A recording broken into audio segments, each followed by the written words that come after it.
अभी की बड़ी खबर, दरभंगा फिर एक बार गोलियों की तरतराहट से गूंज उठा है। जी हां, दरभंगा में क्राइम है कि रुकने का नाम ही नहीं ले रहा और फिर गोलियों की तरतराहट से गूंजा पूरा इलाके में दहशत। जी हां, कपड़ा व्यवसायी और चालक को अपराधियों ने मार दी गोली। दरभंगा के निजी नर्सिंग होम में कराया जा रहा है इलाज। वारदात के बाद बदमाश मौके से फरार। आपको बता दें कि दरभंगा जिले के एपीएम थाना क्षेत्र के बल्हा गांव में बीती रात करीब 2 बजे कपड़ा व्यवसायी अमित कुमार उनके चालक अशोक कुमार को अपराधियों ने गोली मार दी। इस मामले में व्यवसायी के सीने में गोली लगी जबकि चालक के पैर में गोली लगने की जानकारी आ रही है। दोनों घायलों को इलाज के लिए निजी नर्सिंग होम में भर्ती कराया गया, जहां व्यवसायी अमित कुमार की हालत नाजुक बनी हुई है।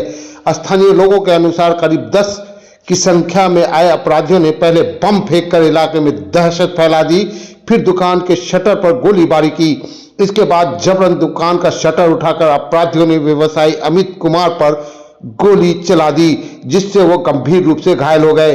चालक अशोक कुमार को भी गोली मारी गई। घटना के बाद गोली चलने की आवाज सुनकर जब ग्रामीण बाहर निकले तो अपराधी अंधेरे का फायदा उठाकर भाग निकले, लेकिन दहशत फैल गई। घटना की सूचना मिलते ही एपीएम थाना की पुलिस मौके पर पहुंची और जांच शुरू कर दिया। पुलिस को घटनास्थल से एक खोखा बरामद हुआ है, जबकि दुकान के शटर पर गोलियों के कई निशान मिले हैं। थाना अध्यक्ष हरिद्वार शर्मा ने बताया कि अपराधियों की पहचान के लिए इलाके में लगे सीसीटीवी कैमरे की जांच की जा रही है। उन्होंने भरोसा दिलाया कि जल्द ही इस मामले का खुलासा कर अपराधियों को गिरफ्तार किया जाएगा। इस घटना के बाद स्थानीय व्यापारियों और ग्रामीणों में दहशत और आक्रोश है। व्यापारियों ने पुलिस प्रशासन से अपराधियों की जल्द गिरफ्तारी और सुरक्षा व्यवस्था को मजबूत करने की मांग कर रहे हैं।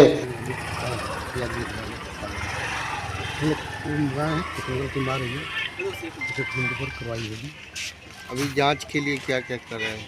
अभी तो पेशेंट के लिए में आएगी, ठीक है, टेक्निकल टीम आएगी यहाँ से। यहाँ अगल बगल के सीसीटीवी कैमरा